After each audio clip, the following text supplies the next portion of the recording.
எல்லாருக்கும் செட் ஆகுற மாதிரி குறைவான பொருள் மட்டும் வச்சு ஏர் க்ரோத் ஹெர்பல் ஆயில் எப்படி பண்ணலான்னு பார்க்கலாம்.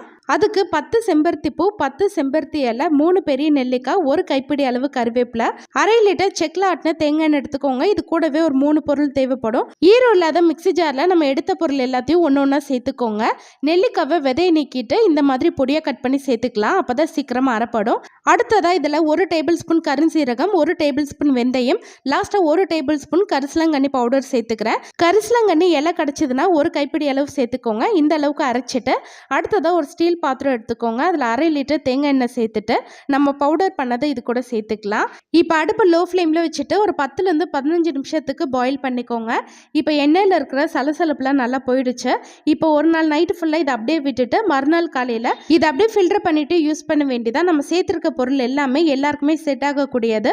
கண்டிப்பாக ட்ரை பண்ணி பாருங்கள், நல்ல ரிசல்ட் இருக்கும்.